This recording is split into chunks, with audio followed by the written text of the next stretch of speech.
બંને બાજુથી પ્રમુખના દાવા થઈ રહ્યા છે અને મીડિયા એ જ પ્રશ્ન કરે છે કે બંને બાજુ નેતા બનવાની કોશિશ ને હોડ લાગી છે, પણ મારો પ્રશ્ન છે કે સમાજ માટે લડવા નીકળ્યા છે કે વ્યક્તિ માટે, એ નથી સમજાણું. અત્યાર સુધી લગભગ 1 મહિનાને આળગાળે આ વિવાદને થવા આવ્યો, પણ કાંઈ પણ સમાજની વાત બહાર આવી હોય એવું મારા ધ્યાન ઉપર આવ્યું નથી મીડિયા કે સોશિયલ મીડિયા દ્વારા. તો બંને બાજુથી દાવા કરવામાં આવ્યા છે કે સફળ અધિવેશન કાલનું પણ હોય 14નું પણ હોય, તો બંનેને હું કહેવા માંગુ છું ટૂંકમાં તમે પ્રેસ કરશો, સમાજની કામ શું કરવાના છે એના ખુલાસા કરશો, અને જે પણ કામગીરી કરવાના હોય 27 પહેલા રિઝલ્ટ આપવાના છો કે 27ની અંદર કોળી સમાજ સાથે છેતરપિંડી થશે, 2 ભાગલા પાડો અને રાજ કરો. આનો શિકાર તમે આ ભોળા કોળી સમાજને ન બનાવતા, આ મારી તમને અપીલ છે કે અત્યાર સુધી તમે લાભ લીધા, સમાજે આપ્યા, આની વેદના આની પીડા સમજો. શિક્ષણ ભવનનો મુદ્દો હોય, ઠાકોર વિકાસ નિગમનું હોય, સામાજિક જે અવારનવાર અત્યાચાર થાય છે એની બાબત હોય કે રાજકીય હોય, આ બાબતમાં તમે ક્યારે ચર્ચા કરશો? પ્રમુખને લઈને જે તમે લડાઈ કરી, જે દિલ્હીની અંદર ખર્ચો કર્યો, પીઠાવાલા ભવન જે ગાંધીનગરમાં છે, ત્યાંના દીકરાઓ જે ભણે છે એની હાલત જો આટલા ખર્ચે 2 માળ ચડી ગયા હોય, તો સમાજનું હિત વિચારો કે તમે જે ખર્ચા કર્યા. મને કોઈ વાંધો નથી, પણ હું તમારું ધ્યાન દોરું છું કે આયા પણ એક ભવન છે, ના છોકરા ભણે છે, જ્યાં 300ની કેપેસિટી છે, 800 જણા રહેશે. એની પીડા સમજો.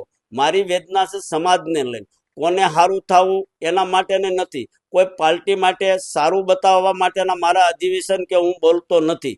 સમાજની પીડા છે અને તમારી આગળ અવારનવાર તમે જ્યાં સુધી નહીં કરો ત્યાં સુધી મારી માંગ ઉપર હું તટસ્થતાથી માંગતો રહીશ. તમને દુઃખ થાય તો સોરી. પેલી વસ્તુ તો આની ચૂંટણી જ ન થઈ શકે. અમે સાહેબ આટલા બધા ભણેલા ગણેલા છે, ગુજરાત સરકારના મંત્રી પણ છે, 2 ટર્મ સુધી રાષ્ટ્રીય અધ્યક્ષ રહી ચૂક્યા છે અને હાલમાં પણ છે. તો જ્યાં સુધી કોર્ટની અંદર મેટર હોય એની અંદર કઈ રીતે ઇલેક્શન થાય અને કઈ રીતે સિલેક્શન થાય એ મારી સમજણની બહાર છે. વોટર યાદી છે એ કદાચ બનાવી 2 બાજુથી બને તો 2 બાજુથી બનવાની છે. એટલે આનું સોલ્યુશન સમાધાન છે. સમાજને ગુમરાહ કરે છે, આવું કાંઈ થવાનું નથી. 6 વર્ષ 5 વર્ષથી પેન્ટિંગ છે, હજી 10 વર્ષ પણ પેન્ટિંગ રહી શકે. એટલે આમાં લીગલી કોઈ ઇલેક્શન ન થાય, લીગલી કોઈ પ્રમુખ એક બાજુથી ડિક્લેર થાય એવું હું માનતો નથી. આ સ્પષ્ટતા સાથે કહું છું, સમાધાન સિવાય આનો કોઈ નિકાલ નથી. એટલે બંનેને બેસી અને સમાધાન કરવું પડે. સમાજના ભાગલા પાડી અને રાજ જે કરવાની નીતિ છે અને મત લેવાની પાર્ટીને સારું બતાડવાનું જે અત્યારે હોડ મચી છે એમાંથી બહાર આવે અને સમાજના જે દીકરા દીકરી છે એની પીડાથી એ વાકેફ છે તો એનું કામ કરે, આવી મારી બંનેને અપીલ છે. જો ભાઈ આમાં તો જેમને બેઠા હોય એમને હવને એજન્ડા સાથે હોય, એ ચૂંટણી આટલા વર્ષોથી લડે છે. સાહેબ પણ લડે છે, હીરાભાઈ પણ લડે છે, વિરેન્દ્ર કશ્યપ હાલમાં નથી એટલે એ કદાચ એની જગ્યા કરતો તો અમને કઈ વાંધો નથી, ભલે કરતા. પણ અમે જે વાત કરવી છે પીડાની લઈને, સમાજની પીડાની કામની જે વાત છે એની વાત મેં દિલ્હીની અંદર કાલના અધિવેશનમાં મેં બધા મીડિયાને કીધું છે. એક વાત સાંભળવામાં આવી કે વિરેન્દ્ર કશ્યપે દિલ્હીના મુખ્યમંત્રી છે રેખાબેન ગુપ્તા એને અપીલ કરી અને જાહેર મંચમાંથી મુખ્યમંત્રીએ કીધું કે કોળી સમાજની દિલ્હીની જે 20 લાખ જે આળેગાળે કોળી સમાજ દિલ્હીમાં વસે છે એની પીડા હું સાંભળીશ અને આ સરકાર એના માટે બની છે, તમામની પીડા સાંભળશે. સાથે સાથે તમામની પણ કીધી અને કોળી સમાજની મુખ્ય એને નોંધ લીધી છે. તો આવું કઈ ગુજરાતમાં ન થઈ શકે? પોતાની માટે તમે લડો છો તો મારે સમાજનું પણ પીડા જુઓ. આ મારી તમારી સાથે માંગણી છે અને ટૂંક સમયમાં તમે પ્રેસ કરો. આવતા દિવસોમાં શું તમે કામ સમાજ માટે કરવાના છો એ ક્લિયર કરો.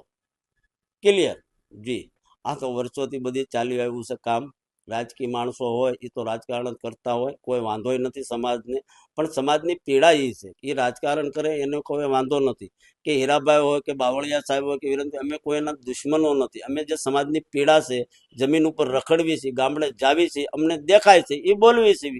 સાંજ સમાચાર ફેસબુક પેજને લાઇક કરો, વિડીયો શેર કરો અને વધુ વિગતવાર સમાચાર માટે sanssamachar.net વિઝિટ કરો.